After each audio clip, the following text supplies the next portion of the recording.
Welcome to Rob on Holiday's Disneyland Paris In Depth.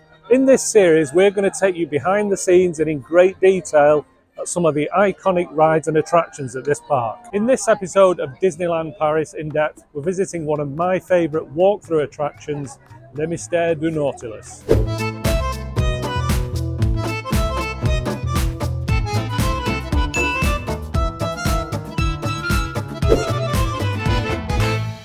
Les Mystères du Nautilus is a walkthrough attraction that sees guests tour Captain Nemo's famous submarine from Jules Verne's 20,000 Leagues Under the Sea. I'm really excited to do this attraction, Les Mystères du Nautilus, the Mysteries of the Nautilus. This is of course Captain Nemo's submarine from the film of the same name, based on the novel written by Jules Verne. Now the Nautilus has been closed since the pandemic. Obviously it wasn't great having lots of people wandering around down there, so they shut it down and then they kept it shut for renovations, and it's only reopened in 2023. So really excited to revisit this attraction. I'm in. Look at the decor, it's really good. You get the feeling that you are under something, under the sea or under the ground, or both in this case.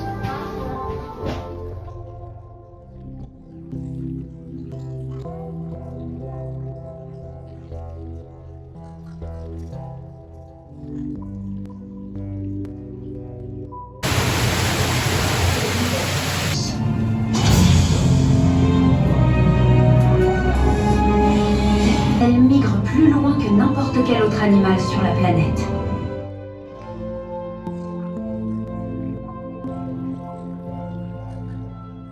So it's worth saying first of all that the Mystres du Nautilus is a really good attraction to do if the rest of the park gets busy, and especially like we're here in the evening tonight, it's very cold out, you go in, it's nice and warm. Well, the first thing that struck me is you walk through the corridors and you get a real sense of being in a enclosed space. The wooden walkway at the start, done up with wood on the walls, makes you feel like you're in some kind of underground base or an Antarctic base, maybe like in the film The Thing. But then when you get into the submarine area itself, it's really claustrophobic, lots of rooms, the metalwork, it's got a real steampunk feel around. There's lots of things to look at as you walk around it, and then the iris, as they call it, opens and you can see out what's supposed to be under the sea.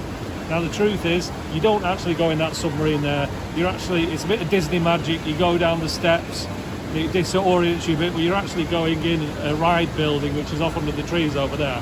But it's a really good attraction, and I think it's overlooked by more famous attractions, but check it out if you're in Disneyland Paris. Les Mystères du Nautilus is a Disneyland Paris original, but attractions based on 20,000 Leagues Under the Sea have been part of Disney parks since Disneyland first opened in California in 1955. With the original lineup for Disneyland's Tomorrowland fairly sparse, Walt decided to add a last-minute walkthrough attraction featuring real props from the recently released 20,000 Leagues Under the Sea film. The attraction was supposed to be temporary, but was so popular with guests that it remained open for 11 years. Disneyland received another submarine-themed attraction in 1959, but this one wasn't themed to 20,000 Leagues. However, when a similar submarine attraction was planned for Florida's Magic Kingdom, Imagineer Tony Baxter decided to turn it into a 20,000 Leagues Under the Sea submarine ride. The attraction was set on a big lagoon in Fantasyland, where several replicas of the Nautilus submarine took you on an undersea adventure. This attraction closed in 1994, and the Seven Dwarfs Mine Train now sits in its place. When it came time to design and build Discoveryland here at Disneyland Paris, the Imagineers had the opportunity to solve what we call the Tomorrowland problem. Now, what is the Tomorrowland problem? Let's find out. Walt had originally envisioned Tomorrowland as a place to showcase the technology of the future. Unfortunately, the attractions in the land were becoming outdated far too quickly, making this an unsustainable concept. So, when designing Disneyland Paris, Tony Baxter and his team decided to solve the Tomorrowland problem by going for a different theme. The new land would still feature many classic Tomorrowland attractions, but would instead be called Discoveryland. And Discoveryland would be inspired by the future as imagined in the past. So that's how they solved the Tomorrowland problem. The future as imagined in the work, or specifically the fiction of the past. Writers like Jules Verne, H.G. Wells and scientists like Leonardo da Vinci. And the steampunk theme is really strong in Discoveryland. It's one of the things I really love about the architecture of Disneyland Paris. You can see some of the examples behind me here, Space Mountain, and of course the Nautilus. If you just look at the Nautilus, outside the Nautilus and inside, there's lots of riveted panels, very strong steampunk theme, and it's such a great theme. They've done such a great job at this at Disneyland Paris. Discoveryland lead designer Tim Delaney explained that when planning the land, Imagineers wanted to explore the dreams of space travel, represented by Star Tours and Space Mountain, air discovery, represented by Cafe Hyperion, and undersea exploration, represented by the Nautilus. The original idea was for the Nautilus to be part of a big indoor space called Discovery Mountain. Discovery Mountain would have featured 3 rides, including Space Mountain, several restaurants, and a walkway over to the Videopolis Theatre.